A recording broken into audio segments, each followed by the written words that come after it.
Welcome to Out of the Fold.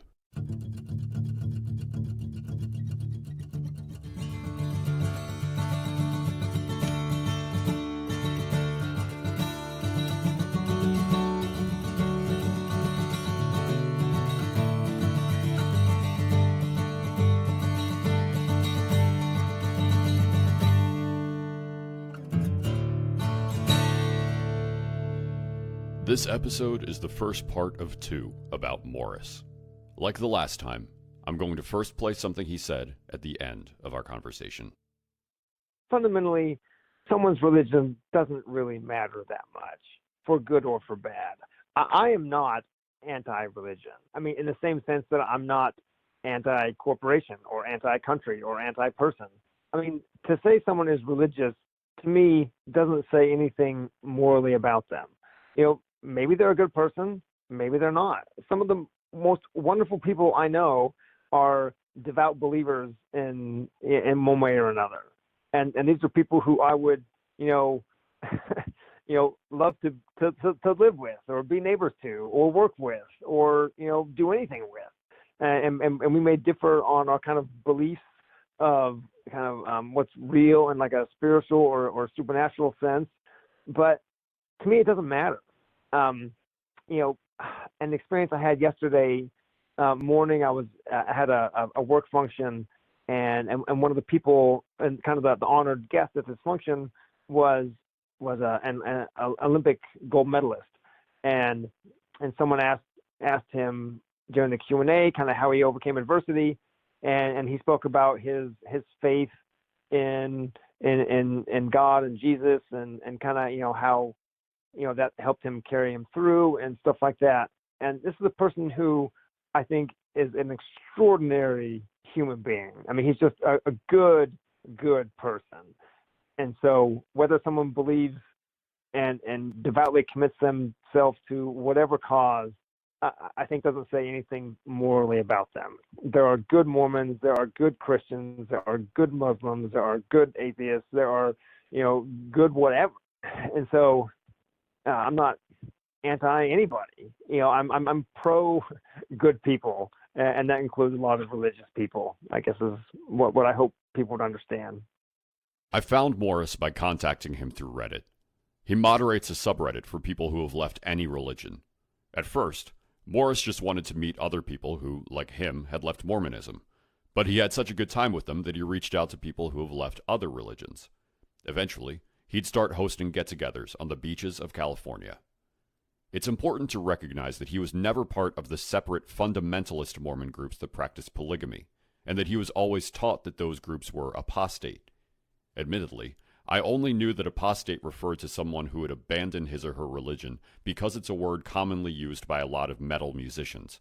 It wasn't a term that was thrown around in any of my religious education, which it was for Morris. The Mormon Church was not contacted for comments about any of the content in this episode. All opinions expressed are strictly those of the ones expressing them. Our conversation began on a Sunday morning. I guess I'll start by telling you just a little bit of my background and my family's background inside Mormonism. So on my dad's side, the Mormon Church goes back in his family to some of the earliest days of the church back in the 1830s. So my father was probably like fifth or sixth generation Mormon. And so, and kind of as the family legend goes, there was a gentleman by the name of John Tanner in the 1830s who was kind of taken ill or injured and couldn't walk, and was given a blessing by one of the Mormon authorities, I forget who exactly, and kind of upon this blessing, got up and walked into the river to be baptized in a miracle or something like that. And so that kind of was kind of the Mormon origin story on my dad's side of the family, the kind of the miracle that brought his side of the family into the church. And so my dad's side of the family had been in the church for generations. On my mother's side, my mother's from Southeast Texas, which is not a predominantly Mormon part of the country.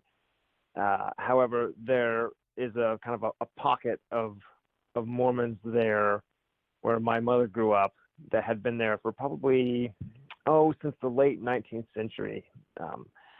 My mother's ancestor traced back in the church to a man named William Williamson, which is kind of a funny name, and some people thought it was a fake name. But anyway, and he was like a homesteader in southeast Texas, and as the legend on my mom's side goes, was kind of sitting on his porch one day with his family or something like that, and the Mormon missionaries happened to come by, and he saw them, and the Spirit, kind of touched him, and he said, "Them's my boys."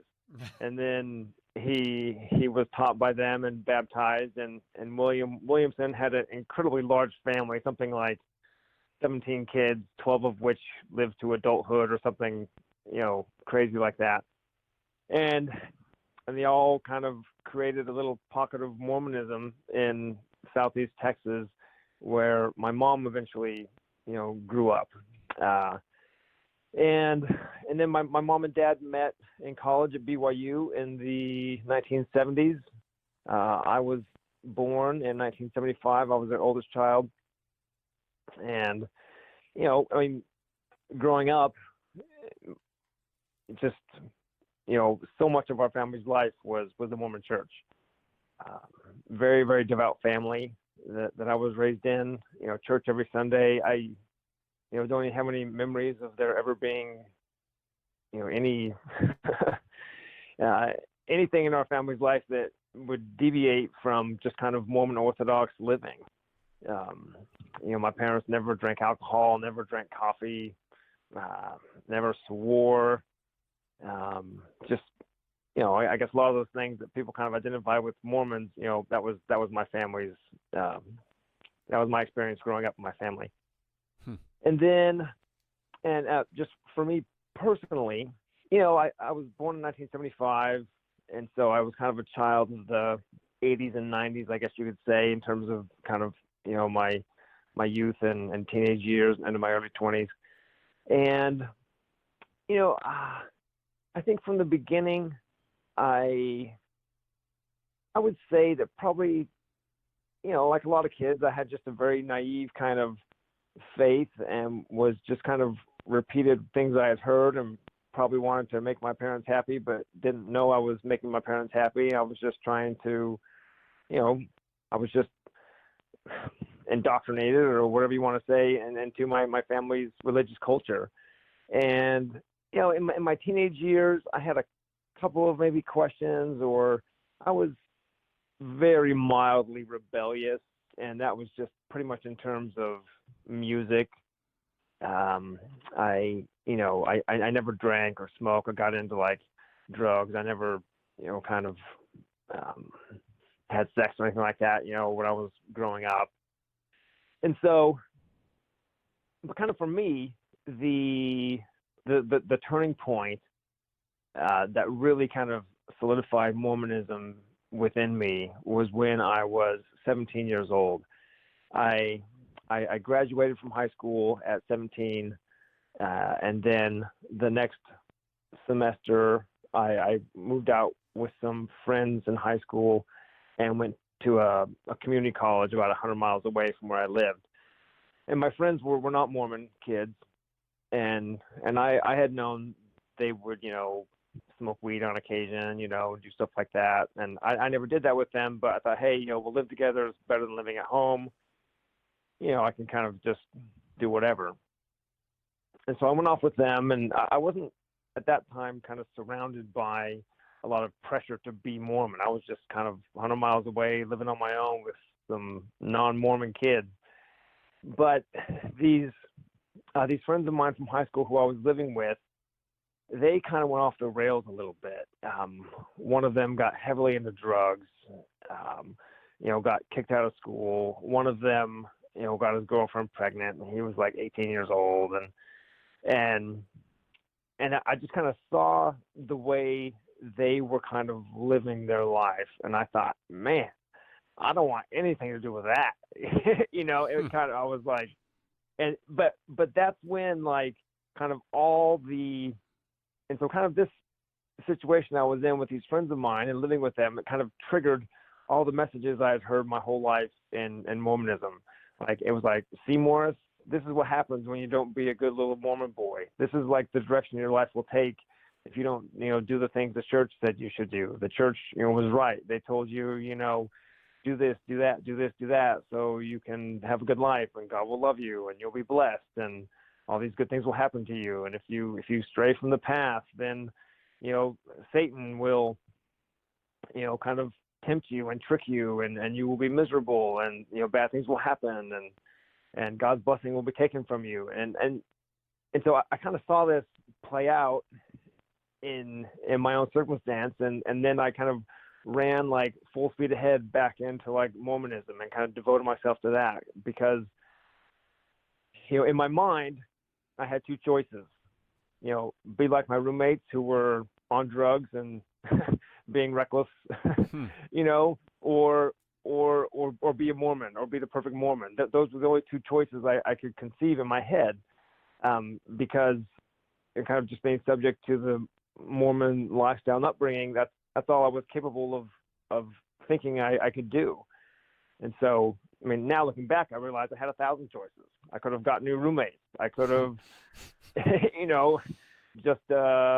could have joined the military. I could have, if I didn't know what I wanted to do with my life, I could have just, I could have done a lot of things. I could have just started working. I could have, done this and that. My choices weren't really, get your girlfriend pregnant and get strung out on drugs or, go be a Mormon missionary. But that's kind of what I thought my options were. And so I threw myself, kind of full speed ahead into being a good Mormon.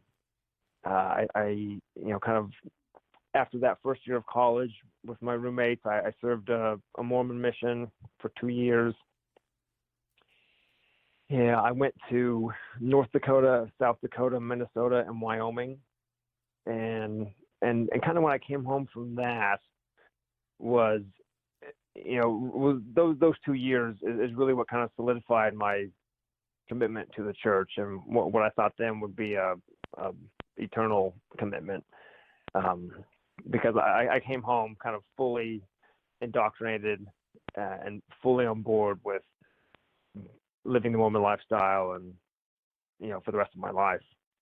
So it sounds like if you were raised in, like a Methodist denomination or any other sort of, Christian lifestyle, or if you were raised by Muslims or pagans or anything like that, like whatever it was, based on what you saw in your environment, you just decided to go full force into that, into Mormonism because that was how you were raised. But it wasn't that you were ever specifically like raised to be a fundamentalist or anything like that.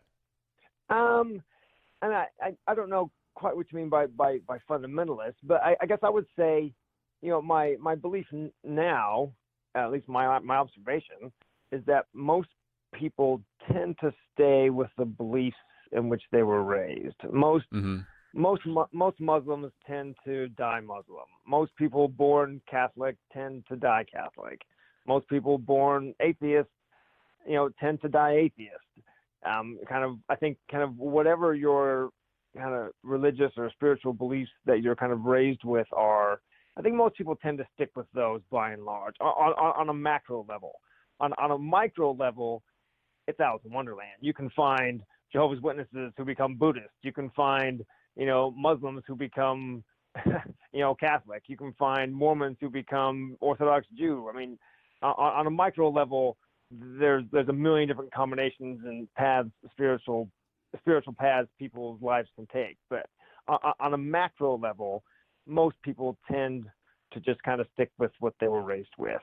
And so that's kind of my observation now. So yeah, so I think most likely, had I been raised in a Lutheran family in the Midwestern United States, I would probably just be a Lutheran, or maybe at some point I would have, had a Christian crisis of faith and not become Lutheran. And certainly in some ways, society looks to be trending less religious. But I think by and large, I would have ended up believing whatever I was raised to believe, whatever it was. Yeah, so that's an interesting perspective, and yeah, you're exactly right. I think that there are a lot of people that when they are raised a certain thing, they do just kind of stay that way forever. And it is not very many people that do either deconvert or renounce, however you want to call it, and end up either losing their faith completely or going towards something else. So that's an interesting observation. You had mentioned about what you had actually done specifically after that was you went and became a missionary. What did you what I don't mean to be so broad, but what was that like? I mean, what were some of the things that you did to try to minister to people and bring them in? Well, I don't know how familiar you are with the Mormon missionaries or kind of what that's like. Kind of stereotypically, they're the guys in the white shirt and ties who ride bicycles around that maybe people see in their communities. That the Broadway play, the Book of Mormon, is kind of about Mormon missionaries and kind of as a humorous take on, I guess, their experience. I haven't seen that yet, but the lifestyle of a Mormon missionary is extraordinarily controlled. I consider it a 2-year cult initiation ceremony. It starts off with, at least in my case, with 3 weeks of missionary training in the Missionary Training Center in Provo, Utah. That's basically as part of the BYU campus, essentially. And from the moment you enter the MTC until the day you come home, 2 years later, if you stay the whole time, then your entire life is controlled to an incredible degree. Just to give some examples on the degree of control. So, I was assigned to the South Dakota Rapid City mission, and it kind of that was where the headquarters of the mission was, the mission office. That's where the mission president lived, who was basically like the guy in charge of all the missionaries, and so I was confined to a geographic area. I couldn't leave the mission boundaries, ever without permission of the mission president, which is essentially impossible. No one would ever even ask unless like a parent died or something like that. And so I couldn't leave the mission boundaries, which was North Dakota, South Dakota, and parts of Minnesota, Iowa, Nebraska, Wyoming. Beyond that, I was assigned to a specific geographic area. Like, for example, my first one was Madison, South Dakota. So when I got there in January '95, I was assigned to work in Madison, South Dakota with my companion. We were given a car. We were given a certain amount of miles we could drive during the month in that car. We could not leave our kind of area that we were in, which meant kind of like in Madison, South Dakota, there was a small branch of the Mormon Church. A branch is what they call their smaller congregations. So it was probably about 50 to 60 people or so. And kind of the geographic boundaries of this branch was kind of what we were forced to stay within. And so this was a town of like 8,000 people, or I think it was 8,000 at the time. Anyway, and so essentially kind of the town and kind of the outskirts of town, the rural parts around the town, was our geographic area. And we couldn't leave. We couldn't go to Sioux Falls, the big city 40 miles away, without permission from our leaders. And so we were kind of confined geographically. I was given $175 a month to live on. And that was, our rent was paid, our electricity was paid, and that. But as far as like food and clothing and, toiletries and, whatever else I would need, I had $175 a month to live on, which isn't much now. It wasn't much then, and so your money is extraordinarily controlled. Your ability to travel is extraordinarily controlled. You're never allowed to be alone, except when you're in the bathroom. And so you have to be with your companion basically 24/7. Your schedule is kind of regimented kind of to, I mean, to the hour, it feels like. You're just kind of given, kind of things to do the whole time. And so you're always tired, at least I was always tired. You're forced to dress in a way that sets you apart from society. And you're kind of forbidden from reading the local newspapers even. You're forbidden from any media. You can't watch TV. You can't go to the movies. You can't listen to music. And well, the only music that was approved was music that was kind of produced by the church and had the church's kind of like trademark stamp on it. And so even something as, say innocent as Beethoven's Ninth Symphony would have been against the rules because it wasn't kind of formally put out by the church. I mean, that was, I think, a local rule. There's some kind of big rules that kind of apply worldwide to the missionaries, and then there's some kind of local rules that the local mission president, kind of just may kind of put in place. And so I think the one with the music was more of a local rule, but I think it came about because the mission president, got tired of telling people what they could and couldn't listen to. So he just drew a harsh line in the sand and said, look for the church's stamp. If it doesn't have it, don't listen to it. But the kind of one of the big secrets, at least in my experience of the 2-year mission experience, is that it was so incredibly boring. I mean, there's so much time wasted because you just don't have anything to fill up the day. I mean, you're told, like, kind of at all times. So you're told to wake up at 6:30 and study for an hour personally, spiritual study for an hour with your companion, and then an hour for like showering and eating breakfast and that. And you're told, like, leave the house or apartment at 9:30 a.m. And you're told, like, kind of not to return until 9 p.m. or I think it was actually 9:30 p.m. So you're supposed to, so by the book, which is what they drill into you, like, literally every day, leave the house at 9:30 after 2 hours of personal study and 1 hour of getting ready to leave, and then return home at 9:30 p.m. from proselytizing. During that time, from 9:30 a.m. to 10:30 p.m., be doing missionary work, be kind of following up with people, be teaching people, be finding people. If you have to return home for lunch, take a very quick, time to come home for lunch and then leave again. And so during that whole day, from basically 9:30 a.m. to 9:30 p.m., you're supposed to be, if you have nothing else to do, just knocking on doors and trying to say, hey, would you like to hear a message about Jesus Christ and things like that. But at least, and some missionaries were more hardcore about knocking on doors than others, because that was kind of like the default. When you have nothing to do, you should always be doing that if you have nothing else to do. Mm-hmm. Well, most of the time we had nothing else to do. I mean, for 5 months, I was in a town of 8,000 people, and it was only so many times missionaries can knock on so many doors in the town, and no one wanted to hear the message, so it was the worst part of the work.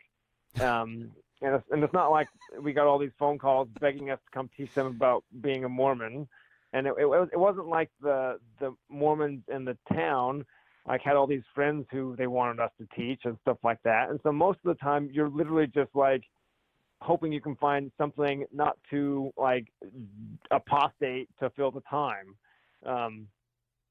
And so apostate was one of those words in the mission. Like anything that wasn't by the book was apostate. They're wearing apostate clothes. Oh, they went apostate and went to the mall to hang out for a couple hours. Oh, they went apostate and left their area, because they wanted to go to a lake or something like that. That's such an extreme word for that.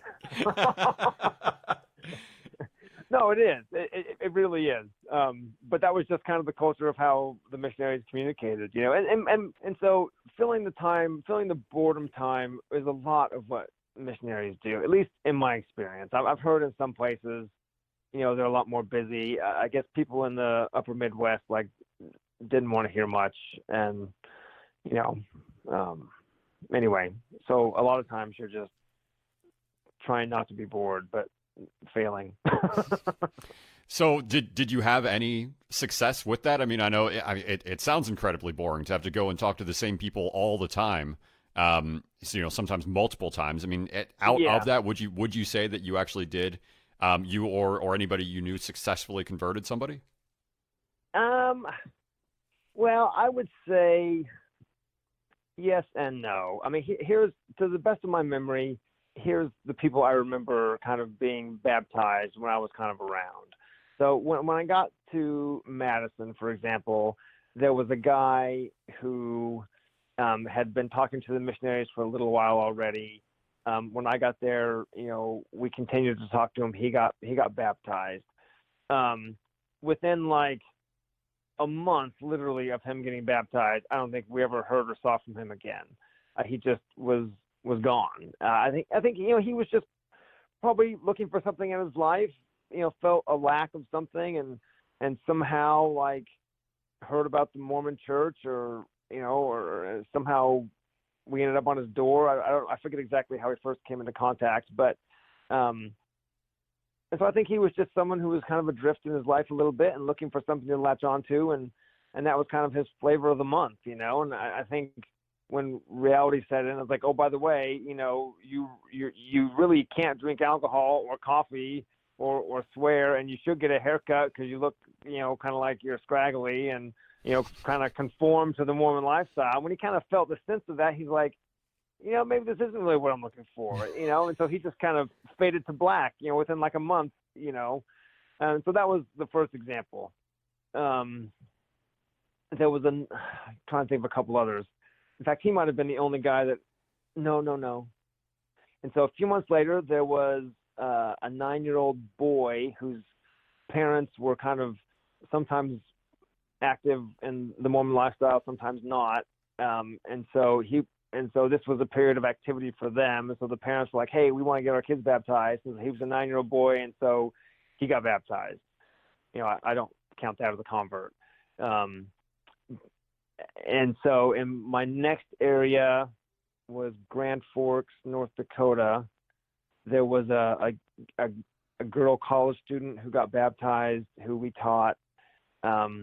Within a few months, she had faded to black. I think similar. She was just young at college, looking for community, looking for something to latch onto, found the Mormon Church, and a few months later was gone forever. There was another, let me think. In my next area, there was another 9-year-old girl whose parents were Mormon, or one of her parents was Mormon, and she got baptized. I don't count that as a convert. In my final area, there was another young girl, maybe she was 12 or something like that, whose parents kind of were returning to being Mormon, and she got baptized. And then the closest thing to a convert, I would say, was in my last area. There was a gentleman who was married. Well, he wasn't married at the time, but it was a boyfriend-girlfriend, and the girlfriend was Mormon, and the boyfriend was not. And the girlfriend kind of wanted to return to being Mormon, and so she kind of wanted her boyfriend to consider it. And so he considered it, and he ended up getting baptized. And he was actually a totally cool dude. I really, really liked the guy. In fact, I would love to get in touch with him again if there was some way, because I would be extraordinarily shocked if he ever was long term in the church. But he's just a good guy, and and just really, really good dude. And if he's still Mormon, I'd be shocked. But I guess he would probably be the closest thing that I had to a convert. I stayed in a small amount of touch with him, just for the night, maybe for a year or so afterwards, even after I got home. But then I haven't been in touch. I mean, I don't know, 20 years now. So who knows? And you mentioned that you would go up to people and just sort of, as you pass them by. And I know that the image that a lot of Yeah, people will think about when they think about Mormon missionaries is, knocking on your door and have yeah. you heard the good word of God and all that. But you said that you made some calls earlier. What I'm picturing with that is that you call an organization and ask if you can talk to somebody there and sort of do like a mass attempt at a conversion or something like that. Is that what you're referring to, or is it something else? No, not at all. No. So at the time, the Mormon Church would have like advertisements on TV in some markets where there will be like a short little message, and then if you want to know more, like call this number. And so if someone called that number and said, I would like to request a copy of the Book of Mormon, or I would like to request a copy of the Bible, or whatever, if they responded and kind of called that 1-800 number or whatever it was, then basically they would get their address, and then we would be sent the address, and they'd be like, hey, someone in your town like wants the Book of Mormon, like give them a call and like make an appointment to go over there, kind of thing. And so Gotcha. those were kind of the calls we made. They weren't unsolicited, just like phone book, calls. They were solicited calls, I guess. They were leads, more or less. There were people that had already Leads, said that they exactly. were. Yeah, that makes sense. Exactly. So Yeah. is every person that gets converted early on to Mormonism or whenever they get old enough to talk about it, are they is everybody basically encouraged to be a missionary, or can you kind of just be a Mormon that goes to church on Sundays, almost like a little bit more casual per se? It kind of depends on the age that you convert. The traditional missionary age, when I was growing up, was 19 years old for males and 21 for females. In recent years, it was changed to 18 years old, 18 years for males and 19 for females. But generally, so if you join the church prior to those ages, like say if you're raised in the church or if you join or convert when you're kind of young, 100% expected serve a mission. If you join, and you're 21, maybe you're kind of on the cusp. Hey, there's still time to serve a mission, but it won't be near as much pressure. If you join after you're say 25 or so, there's virtually no pressure because you're just viewed as that window had closed. So it kind of depends on the age you join the church, the kind of the pressure put on to serve a mission. So I mean, if I were to join Mormonism right now, and I'm 31, what would be the process for me to actually do so? What would I hear as being the things that would entitle me to calling myself Mormon? Essentially just being baptized into the church. And so if you wanted to become a Mormon, you would have to kind of somehow come in contact with your local Mormon missionaries and who were assigned to whatever geographic area you live in. And they would meet with you. They would teach you about the church. They would invite you to take steps towards becoming baptized. And they would invite you to be baptized if you showed any sense of progress of making any steps at all. And then once you were baptized and kind of confirmed a member of the church, and that's when they confirmed in Mormon language means someone lays their hands on your head and gives you the Holy Ghost. And so once you're baptized and confirmed, and those things happen on the same day typically, or maybe like one day apart. When those things happen, you're a member. You're a Mormon now, and you've kind of entered the path and are kind of on your way towards being exalted and saved with your family, ideally. Gotcha. So you were how long did you say you were a missionary again? How many years? 2 years. 2 years. So 2 years of you described it as being incredibly boring for most of that time. What happened after that? I mean, what are you doing after you're done being a missionary? How is Mormonism still in your life after that?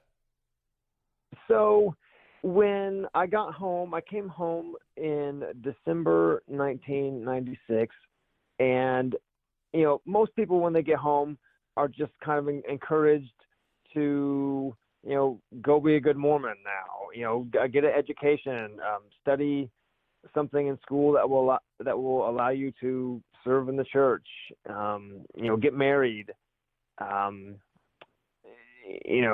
raise a family in the church, stay active, in the church, all those kind of things. And so I got home and I started going to a local community college where I live. This was in the Tucson, Arizona area.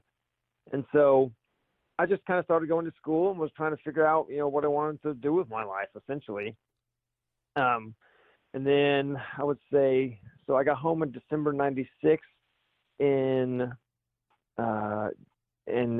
early 1999. I met my wife. We met in 1999 and got married in January 2000. And that was, kind of, and so as far as milestones go, serving a mission is like a major milestone in a Mormon's life. I mean, it's a 2-year commitment where you're removed from your family. And like I said, I consider it a cult initiation rite. And one of the next big milestones in the kind of your commitment to Mormonism is getting married. And, the proper Mormon marriage is marriage in the temple, a Mormon temple. And so, when my wife and I got married in the Mormon temple in Mesa, Arizona, and that is kind of another experience that kind of is meant to kind of sink Mormonism kind of deeper into someone's life. So the marriage ceremony in Mormonism is pretty brief, very private. They're inside the Mormon temples, which are not open to anyone who is not a devout Mormon. You have to go inside the temple. Every Mormon must get a little card signed by the leader of their congregation and the leader of multiple congregations. So 2 members of the Mormon leadership hierarchy must sign off on someone being kind of worthy and devout enough to enter the Mormon temple. And so if you don't have those signatures, then you can't go in and see your family get married. And so, but as far as the ceremony itself goes, it's a legacy of early Mormon polygamy. When Joseph Smith, who founded the church in the 1840s, when he kind of revealed, I guess in his words, the temple ceremonies, it was done as a way for him to secretly implement polygamy to women and people that he was marrying secretly. And so that was like the original. And so the original kind of marriages inside Mormon temples kind of were done to kind of institute polygamy in the church. At some point in time, it became done for just monogamous marriages, of course, because polygamy was kind of done away with. But even like some of the wording of I forget the exact wording, but in the ceremony itself, there are covenants made. The covenant is made between man and God. Like the husband makes a covenant with God, and the wife makes a covenant with her husband. So kind of the hierarchy of like who's really communing with God here is established very firmly in the ceremony of the Mormon wedding. It's like like I said, the man makes his promises with God, the woman makes her promises with her husband, which is kind of messed up, I think, now. But at the time, I just thought, well, this is the way God does it, so what am I going to do? Anyway, so and so the Mormon marriages in the temple, they're called sealings, like you're being sealed to someone. And they're kind of done over an altar, and on opposite sides of the altar are mirrors. So kind of when you're looking at the person opposite, you can kind of see like the mirrors reflecting on each other going back forever, which kind of symbolizes kind of the eternal nature of what's being done.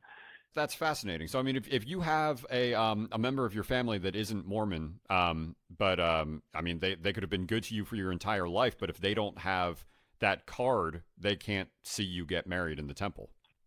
Yeah, exactly right. In fact, my wife's father has never been a Mormon. My wife's mother converted to the church as an adult, and so my wife was raised Mormon. Her parents divorced when my wife was very, very young.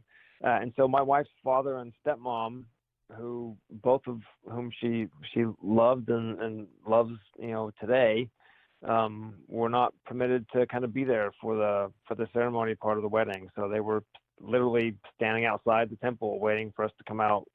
And we had a reception later that day. But yeah, I mean, thinking back on it, I feel horrible about that. At the time, I didn't consider that I had any option in the world except to get married in the temple, even though it excluded, people like my wife's dad and stepmom from the ceremony. Is that rule about the card? Is that for just weddings, or I mean, can nobody go into a Mormon temple without that? No, nobody can go inside the temple without that for any reason, apart from the weddings. Kind of youth, like teenage and youth, they can go inside the temple to a very limited part of the temple to do baptisms for the dead, they call it, kind of proxy baptisms for people that have died previously. And so the youth, but even for the youth, they have to be kind of interviewed and vetted in order to kind of go in and do that. And then besides the weddings in the temple, there's a ceremony, what's called the endowment, which is actually required for anybody previous to getting married. The endowment part of the temple and kind of what goes along with that is where Mormons are given the garments to wear. I don't know if you're familiar with the underwear, what the Mormons call garments, and what some people sarcastically call magic underwear. And so kind of how I said before that, I viewed my 2-year missionary experience as a cult initiation rite. The other kind of major cult-like component of the church is the temple and everything that kind of the ceremonies in the temple and kind of what goes into going into the temple and what goes on in there is extraordinarily cult-like. I think the two biggest flashing red lights about Mormonism that says, hey, you're in a cult is the missionary experience and the temple stuff. And so just as one example of what I mean by that. So when I was 19 years old, right before I turned 19, I had already submitted all my paperwork to be a Mormon missionary. I had already been told you're going to South Dakota. I had already had my reporting date to the MTC set for December 14th, 1994 was the date I entered the MTC. So all these months and months and months of preparations had gone in to preparing to leave for the mission. And one of the requirements before you leave on a mission is to go to the temple for the endowment, where you make these covenants with God and you get the Mormon garment underwear. And so the preparation for the temple was essentially nothing. I mean, there's like a preparation class that gives you no indication of what was even going to happen. No one talks about what happens inside the temple. It's like forbidden to discuss the temple outside the temple, where virtually you have no opportunity to discuss it even inside. And so I'm a 19-year-old kid. Actually, I think it was just right before I turned 19. But no, I just turned 19 like the day before or something like that. Anyway, whatever. So I was getting ready like in a few weeks to leave to the MTC for a 2-year commitment that I'd put like 6 months worth of work into. And then I'm told, okay, one of the final steps is you have to go to the temple. So I do make all the preparations. I, go get, the card signed off on, My parents are like super stoked and pumped because their oldest child is, doing the righteous thing and serving a mission. And so we go up to the temple. I'm stripped naked, and had this kind of shield kind of put over me, which is essentially like a sheet with like a hole in it for my head. It's open on both sides, and I'm led by these people into these. It's kind of hard to describe this, but so you walk into the front doors of the temple, and they check your paperwork or your card, and then on the card it's like, hey, he's here for the first time, so you get all like the kind of special people making sure you know what's going on, and so then you're escorted, and the inside of the temples are, once you kind of enter past like the front desk, I mean, it's almost like a maze. It's like, you're taking down hallways, you're taking through doors, you're going into the locker room, you're told to put this on, you're walked around this way, you just do this, get ready for that. And it's like, once you're inside, it's like, I have no idea where I am. And it's like, even if I was like, you know what, I think I want to leave, it's like, I wouldn't know how to get out the door. I don't know where the door is. I mean, I feel like I'm lost, like inside this place, and I don't even know where I am. Yeah. I mean, you're physically confined, like in a building where, like I said, one of the first things was, kind of go here. Here's the stuff you're going to need for the ceremonies. Strip naked, put this shield over you. And so at this point, I'm like, okay, I'm sitting here naked with like a sheet covering me, basically. And some guy who's in my same situation here for the first time just walked past me, and I can see the open sheet, like, on his profile. Like, anybody can see my profile, the same as his. Here I am dangling in the wind, so to speak, for everybody to see who's walking around.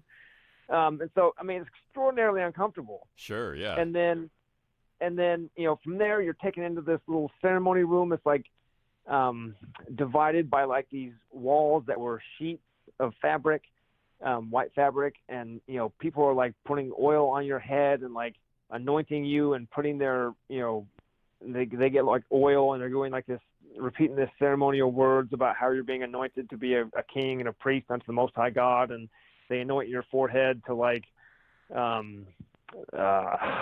anoint your, I forget the exact language, but it's like, we anoint your mind that you may use your intellect to glorify God. We anoint your neck that it may bear up your head. We anoint your shoulders that it may bear the burdens placed upon them. We anoint and so they go from like head to toe, basically anointing all the different parts of your body, kind of repeating some language saying why that body part is important, and they anoint like your loins.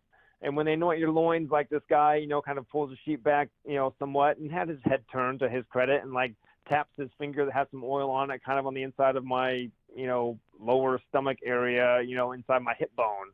And it's like, I don't know who this person is. Mm-hmm. I'm sitting here naked, and he's like pulling his sheet back and touching my naked body with his finger, kind of inches away from, like my private parts. And it's extraordinarily uncomfortable. But my dad's sitting outside. It's like the happiest day of his life, because it's like his oldest son is like, being the example for the rest of his children and like getting ready to serve a mission.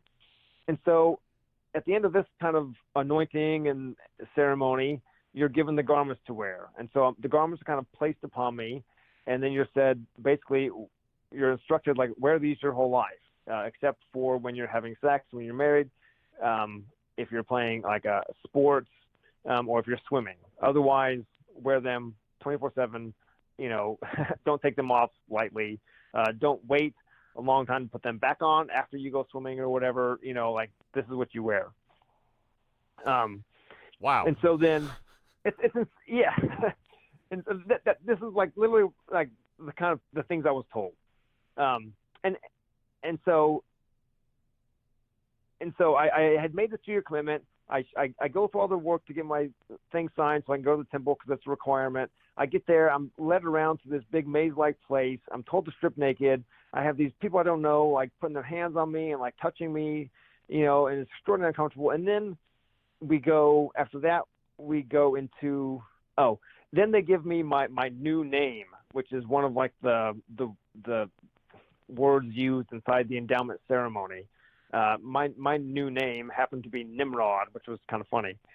Anyway, and so then after that kind of initiation part, we're taken into the main like endowment room, and this is where the main ceremony takes place. And we get inside this room, and this was I think it was a Saturday. Anyway, it was packed to the gills. And kind of the men sit on one side of the room, the women sit on the other side of the aisle.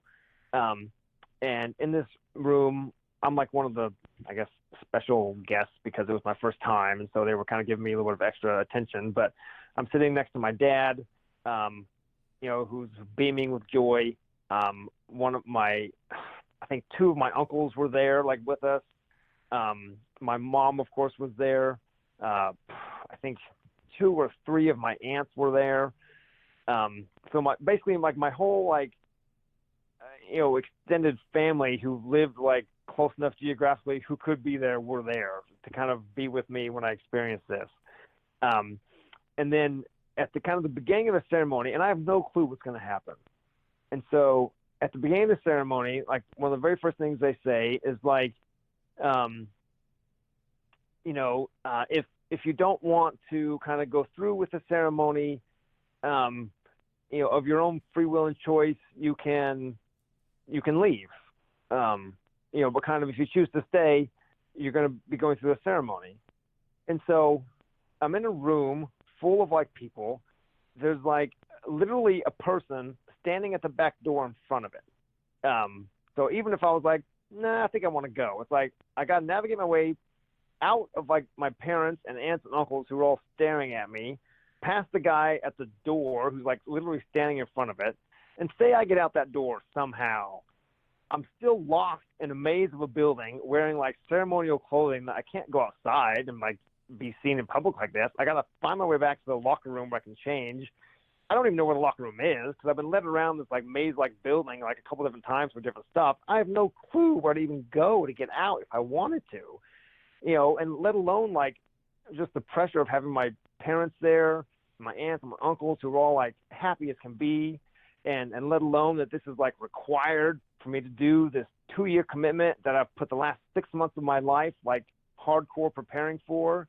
And so it's like, do I just walk away from this? Like, how could I, what choice do I really have? It's like, so now I just changed the next 2 years of my life. Now I just, have to explain to my parents and my bishop. And like, I gotta, if I want to say, hey, wait a minute, I'm not sure about this. This is kind of weird. I'm not sure what's happening. I kind of want to think about this. I mean, there's like so much pressure to just go along with it and just go through with it and just get through and worry about whatever questions you have later. And so I went through with it, and I didn't understand what was going on, and I'm made to put on all these ceremonial clothing at different times, and I'm making these covenants with God, and some of them sound like normal Sunday school kind of stuff, and it's not that weird, and some of it's like, well, that's a little bit weird. And then you go through, and like the final part of the ceremony is what they call, you go through the veil, which is like a big long sheet that has kind of some openings in it, and it kind of symbolizes going from like our life and then entering God's presence in what they call the celestial room. And at the veil, there's a person on the other side of the sheet who you can't see, and there's kind of openings in the fabric where they kind of put their hands through, and like you have to do all these handshake kind of symbols and signs that you learned like during the endowment ceremony. And at the veil, you're tested for your knowledge of these things, and you have to use like your new name that you were given, like Nimrod was one of the code words I had to give be allowed to go back, and symbolically into God's presence. And then it's hard to describe everything that kind of goes on because there's a lot. But essentially that's like the final step of the endowment is this conversation with a person who represents God, on their side, basically testing you of your knowledge of these covenants that you just made, and knowing the proper handshakes to give to prove you know about them. And then you go through and you enter what's called the celestial room, which kind of symbolizes God's presence, but a lot of people, and myself included, thought going in like, is this like, do people like see Jesus here? Like, is this like literally God's presence? Because there's a lot of like vague kind of mystery about the temple and what goes on and what happens that you kind of pick up on kind of growing up in the church. And so you don't know that it's just like a pretty room. It's like, well, maybe this is like really where people see Jesus or something. And this is a big secret no one told me, or something. But, and of course you just go in and it's just like a room, and it's nice and it's pretty, and all your family's there and they're all wearing the same ceremonial clothing, and, and then that's it. Anyway. So it's like they tell you that if you don't want to do it, you can go, but it's almost like your best bet for getting out of there is to just do the whole ceremony. Oh, absolutely. Yeah. No question. That's incredible. Yeah. So that whole thing that you just described, is that something that all Mormons do from all over the country or all over the world, or is that a specific quote unquote, denomination of Mormonism? No. So the Mormon Church, headquartered in Salt Lake City. Mm-hmm. That's like what most people think of as the Mormons. It's far and away the largest denomination of Mormonism. And so what I just described is absolutely a worldwide experience for Mormons who go through the temple anywhere in the world for kind of the Salt Lake City branch of Mormonism. There's a couple other break-off, sects of the Mormon Church that have their own kind of temple rituals, and or some don't have it at all, and some are slightly different. I can't really speak to those as much because that wasn't my experience. But the Mormon Church that most people think of, and far and away the biggest one in terms of number of members, is the one headquartered in Salt Lake City, and that's absolutely a consistent experience that is had by every Mormon that goes to the temple. This concludes part 1. In the next episode, Morris talks about his time in Mormonism following being a missionary, and how having kids had an impact on his decision to leave the church entirely. Thank you for listening. Please make sure to subscribe, comment, review, and share.